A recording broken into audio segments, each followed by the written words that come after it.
नमस्कार। आज हम एक ऐसी दुनिया में गोता लगाने वाले हैं जिसके बारे में बातें तो बहुत होती हैं, लेकिन शायद पूरी समझ थोड़ी कम होती है। शेयर बाजार।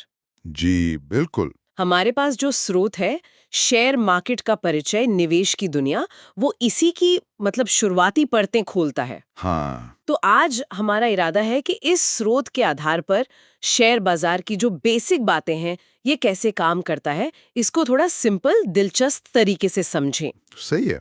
जरा सोचिए, आप देश की बड़ी-बड़ी कंपनियों में, जानी-मानी कंपनियों में एक छोटी सी हिस्सेदारी खरीद सकते हैं। शेयर बाजार इसी को हकीकत बनाता है। बिल्कुल। तो चलिए, इस विषय की तह तक चलते हैं, देखते हैं इसमें क्या है। सबसे पहले ये समझना जरूरी है कि ये शेयर आखिर है क्या चीज। हुँ, बहुत ही सरल शब्दों में कहूं तो शेयर बाजार वो जगह है जहां कंपनियां अपने मालिकाना हक के मतलब ओनरशिप के छोटे-छोटे हिस्से बेचती हैं। इन्हें शेयर कहते हैं और हम आप जैसे निवेशक इन्हें खरीद सकते हैं। हाँ। और ये जो मालिकाना हक वाली बात आपने कही, वो बहुत महत्वपूर्ण है। देखिए, जब आप किसी कंपनी का शेयर खरीदते हैं, तो आप सिर्फ कोई कागज़ नहीं खरीद रहे। अच्छा। आप असल में उस कंपनी के मुनाफ़े और नुकसान में, उसके फ्यूचर में एक छोटे से हिस्सेदार बन जाते हैं। ओह। उदाहरण के लिए, मान लीजिए किसी कंपनी ने कुल 1 लाख शेयर निकाले हैं बाज़ार में हाँ। और आपने उसमें से 100 शेयर खरीद लिए। हाँ। तो आप सीधे-सीधे उस कंपनी के 0.01% के मालिक बन गए। अच्छा, 0.01%। सुनने में तो बहुत कम लगता है। हाँ, कम लग सकता है, लेकिन सोचिए, ऐसे ही लाखों शेयर होल्डर्स होते हैं। उन सबके साथ मिलकर ही तो कंपनी का पूरा मालिकाना हक बनता है ना? हाँ, ये बात तो सही है। अच्छा, तो ये तो हुआ निवेशक का फायदा, मतलब वो हिस्सेदार बन गया। लेकिन कंपनियां क्यों बेचती हैं अपनी हिस्सेदारी? उन्हें क्या मिलता है? बहुत अच्छा सवाल है ये। देखिए, कंपनियों के लिए शेयर जारी करना बेसिकली पैसा जुटाने का, कैपिटल रेज़ करने का एक बहुत अहम तरीका है। कैपिटल रेज़ करने का मतलब उन्हें पैसा चाहिए होता है। बिज़नेस बढ़ाने के लिए, कोई नई फैक्ट्री लगानी है, नई टेक्नोलॉजी लानी है, या हो सकता है कोई पुराना कर्ज चुकाना हो। अच्छा। अब पैसा कहाँ से आएगा? हाँ। एक रास्ता तो है बैंक से लोन ले लें, हाँ। लेकिन शेयर जारी करके वो सीधे पब्लिक से, आम लोगों से पैसा जुटा सकती हैं हाँ। और इसमें उन्हें ब्याज भी नहीं देना पड़ता लोन की तरह। ओह! ये तो बढ़िया है उनके लिए। हाँ, बदले में वो क्या करती हैं, वो निवेशकों को अपनी कंपनी की जो फ्यूचर ग्रोथ होगी, उसमें हिस्सेदार बना लेती हैं। तो ये एक तरह का लेन-देन है। हुँ। कंपनी को पैसा मिल गया अपने काम के लिए और निवेशक को उस कंपनी की तरक्की से फायदा कमाने का मौका मिल गया। समझ गए। तो कंपनी पैसा जुटाने शेयर लाई, निवेशक ने ग्रोथ में हिस्सा लेने के लिए खरीद लिए। अब ये खरीद-बिक्री ये होती कहाँ है? मतलब कोई खास बाजार है इसके लिए? बिल्कुल। ये पल शेयर बाजार का स्ट्रक्चर सामने आता है और इसे हम मोटे तौर पे 2 हिस्सों में बांट सकते हैं, प्राइमरी मार्केट और सेकेंडरी मार्केट। स्रोत में भी इसका जिक्र है। हाँ, मैंने भी पढ़ा। प्राइमरी मार्केट ये वो है जहाँ कंपनी पहली बार फर्स्ट टाइम अपने शेयर्स सीधे इन्वेस्टर्स को बेचती है ना? हम्म, आईपीओ जिसे कहते हैं। एकदम सही पकड़ा आपने। आईपीओ यानी इनिशियल पब्लिक ऑफरिंग, ये वो प्रोसेस है जब कोई प्राइवेट कंपनी पहली बार आम जनता के लिए अपने शेयर लाती है और स्टॉक एक्सचेंज पर लिस्ट हो जाती है। अच्छा, पब्लिक हो जाती है मतलब। हाँ, पब्लिक हो जाती है। यहाँ जो पैसा निवेशक लगाता है, वो सीधा कंपनी के पास जाता है ओके। और कंपनी फिर उसे अपने बिजनेस में लगाती है। आईपीओ की अक्सर बहुत चर्चा रहती है क्योंकि ये निवेशकों के लिए किसी कंपनी की कहानी में शुरू में ही शामिल होने का एक मौका होता है। और ये सेकेंडरी मार्केट वो क्या है फिर? वो इससे अलग कैसे है? सेकेंडरी मार्केट वो जगह है जहां वो शेयर जो एक बार आईपीओ में बिक चुके हैं, हाँ। उनकी खरीद बिक्री अब इन्वेस्टर्स के बीच आपस में होती है। अच्छा, इन्वेस्टर्स आपस में खरीदते बेचते हैं। बिल्कुल, यहाँ कंपनी सीधे तौर पर शामिल नहीं होती। ये वो बाजार है जिसके बारे में हम रोज सुनते हैं टीवी पर, अखबारों में, कि शेयर की कीमतें ऊपर गईं, नीचे गईं। हाँ, सेंसेक्स इतना चढ़ा, निफ्टी इतना गिरा। वही। और यहाँ दिलचस्प बात यह है कि सेकेंडरी मार्केट ही असली तरलता मतलब लिक्विडिटी देता है इन्वेस्टर्स को। तरलता, लिक्विडिटी, इसका क्या मतलब हुआ यहाँ पर? तरलता या लिक्विडिटी का सीधा सा मतलब है कि आप कितनी आसानी से और कितनी जल्दी अपने इन्वेस्टमेंट को कैश में मतलब नकदी में बदल सकते हैं। अच्छा। सेकेंडरी मार्केट की वजह से ही ये मुमकिन है। अगर आपके पास किसी कंपनी के शेयर्स हैं और आपको अचानक पैसों की जरूरत पड़ जाए, हाँ। तो आप उसे बाजार में किसी दूसरे खरीदार को बेच सकते हैं जिसे वो शेयर चाहिए। ठीक है। इसी तरह अगर आपको कोई लिस्टेड कंपनी का शेयर खरीदना है, तो आप किसी बेचने वाले से खरीद सकते हैं। ये सारा लेन देन स्टॉक एक्सचेंज के जरिए होता है। मतलब अगर सेकेंडरी मार्केट ना हो तो शेयर खरीद तो लिए पर बेचना मुश्किल हो जाएगा। बहुत मुश्किल। शेयर बस फंसकर रह जाएंगे। इसीलिए सेकेंडरी मार्केट बहुत जरूरी है। अच्छा, तो ये स्टॉक एक्सचेंज ही वो मेन जगह है जहां ये सेकेंडरी मार्केट चलता है। भारत में कौन से बड़े एक्सचेंज हैं? स्रोत में नाम थे शायद। हाँ, भारत में 2 मुख्य स्टॉक एक्सचेंज है। पहला है बीएसई, बॉम्बे स्टॉक एक्सचेंज। ये सिर्फ भारत का ही नहीं, एशिया का सबसे पुराना स्टॉक एक्सचेंज है। सोचिए, 1875 में बना था। ओह, काफी पुराना है। जी। और दूसरा है एनएसई, नेशनल स्टॉक एक्सचेंज। ये 1992 में शुरू हुआ और आज ट्रेडिंग वॉल्यूम मतलब जितनी खरीद बिक्री होती है उस लिहाज से भारत का सबसे बड़ा स्टॉक एक्सचेंज है। अच्छा, एनएसई सबसे बड़ा है वॉल्यूम में। हाँ, और इन दोनों एक्सचेंजों पर हजारों कंपनियां लिस्टेड हैं। इनमें कई नाम तो ऐसे हैं जो हम रोज सुनते हैं, इस्तेमाल करते हैं, जैसे रिलायंस है, टाटा की टीसीएस है, HDFC bank, Infosys, Hindustan Unilever, बहुत सारी हैं। हाँ, ये तो सब जाने पहचाने नाम हैं। तो अगर किसी को मान लीजिए इन्फोसिस के शेयर खरीदने या बेचने हैं तो कैसे होगा?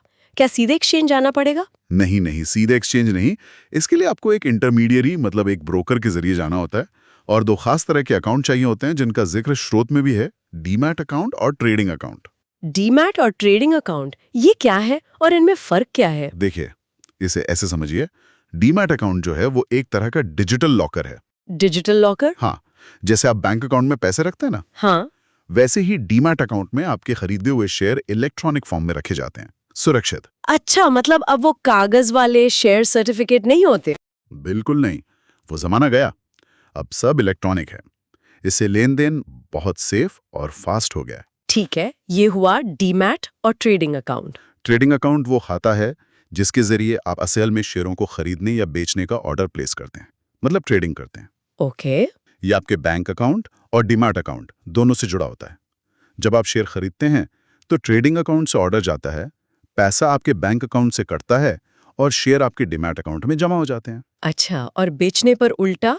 बेचने पर प्रक्रिया उलट जाती है। शेयर डीमैट से निकलते हैं और पैसा बैंक अकाउंट में आ जाता है। आजकल तो खैर ये दोनों अकाउंट आमतौर पर एक साथ ही खुल जाते हैं। ये तो काफी सिस्टमैटिक प्रोसेस लगता है। डीमैट में शेयर रखे, ट्रेडिंग से खरीदे बेचे। चलिए, मान लिया किसी ने अकाउंट खुलवा लिया, लेकिन अब बाजार में तो हजारों शेयर हैं। कैसे पता चले कि भाई ओवरऑल मार्केट का मूड क्या है? मार्केट ऊपर जा रहा है या नीचे? हाँ, बिल्कुल सही सवाल। यहीं पर मार्केट इंडेक्स यानी बाजार के सूचकांक काम आते हैं। स्रोत में भारत के 2 सबसे फेमस इंडेक्स का जिक्र है, सेंसेक्स और निफ्टी। सेंसेक्स और निफ्टी, हाँ ये नाम तो बहुत सुनते हैं। जी, यहाँ समझने वाली बात यह है कि ये इंडेक्स जो हैं वो पूरे बाजार की दिशा का एक तरह से आईना होते हैं। आईना? कैसे? देखिए, सेंसेक्स जो है वो बीएसई का मेन इंडेक्स है। ये बॉम्बे स्टॉक एक्सचेंज पर लिस्टेड 30 बड़ी और सबसे ज्यादा ट्रेड होने वाली कंपनियों के शेयरों के परफॉर्मेंस के आधार पर बनता है। अच्छा, सिर्फ 30 कंपनियां? हाँ, 30 सबसे बड़ी और एक्टिव। और ये कंपनियां अलग-अलग सेक्टर से चुनी जाती हैं, बैंक, आईटी, ऑटो, एफएमसीजी, ताकि ये मार्केट का एक ब्रॉड पिक्चर दे सके। और निफ्टी, वो भी ऐसा ही है? निफ्टी एनएसई का मेन इंडेक्स है और ये नेशनल स्टॉक एक्सचेंज पर लिस्टेड 50 बड़ी कंपनियों के परफॉर्मेंस को ट्रैक करता है। इसीलिए इसे निफ्टी 50 भी कहते हैं। अच्छा, निफ्टी में 50 है। हाँ, सेंसेक्स की तरह ही निफ्टी में भी कंपनियां अलग-अलग सेक्टर से होती हैं और ये भी बाजार की ओवरऑल हेल्थ और डायरेक्शन का एक बहुत महत्वपूर्ण इंडिकेटर माना जाता है। तो मतलब जब हम सुनते हैं कि मार्केट आज इतने पॉइंट ऊपर गया या नीचे गिरा, जी तो वो असल में इन इंडेक्स की बात हो रही होती है। जी, बिल्कुल। ज्यादातर इन्हीं की बात होती है। ये इन्वेस्टर्स को एक नज़र में मार्केट का ट्रेंड समझने में मदद करते हैं।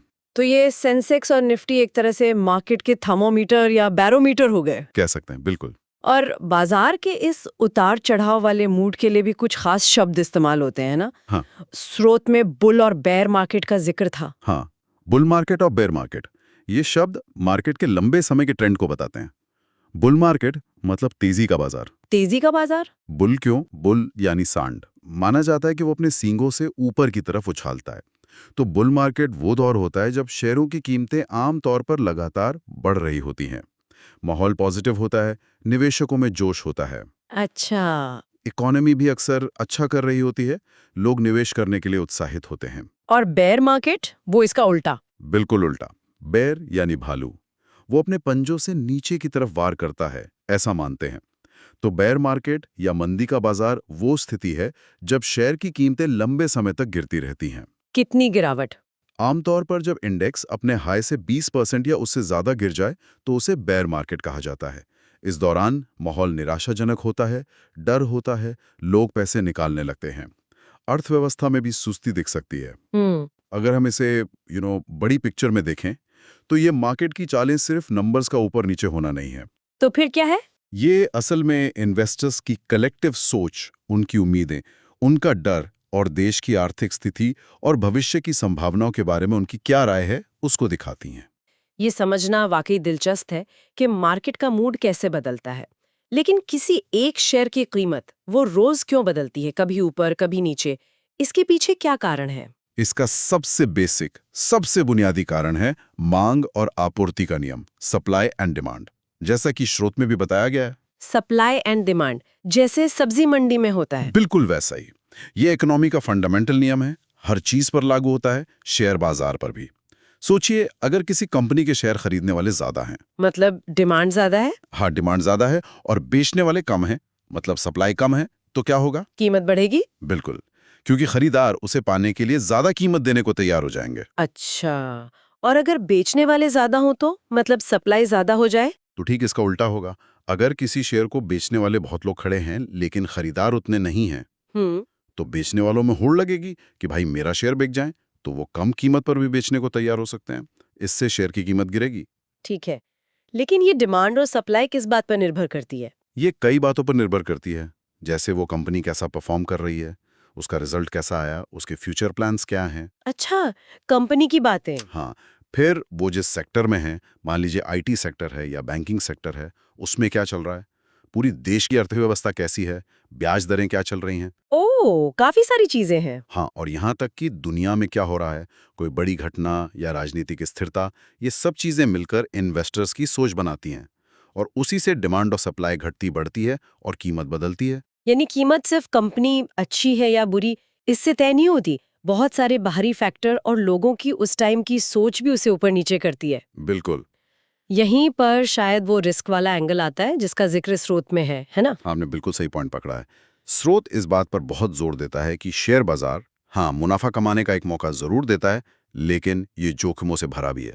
हम्म। ये समझना बहुत बहुत जरूरी है कि शेयरों की कीमतें सिर्फ ऊपर ही नहीं जाती, वो नीचे भी आ सकती हैं, और कभी कभी तो बहुत तेजी से। हाँ, ये तो सुना है। स्रोत साफ कहता है कि यहाँ कामयाब होने के लिए ज्ञान और धैर्य, नॉलेज और पेशेंस की जरूरत होती है। नॉलेज और पेशेंस। जी, बिना पूरी जानकारी के, बिना कंपनी के बिजनेस को समझे, उसकी फाइनेंशियल हेल्थ कैसी है, मैनेजमेंट कैसा है, आगे क्या करने वाली है, इन सब को समझे बिना सिर्फ किसी की टिप पर या जल्दी पैसा बनाने के लालच में निवेश करना, वो बहुत खतरनाक हो सकता है। स्रोत में लिखा भी है, बिना समझे पैसे लगाना बहुत रिस्की हो सकता है।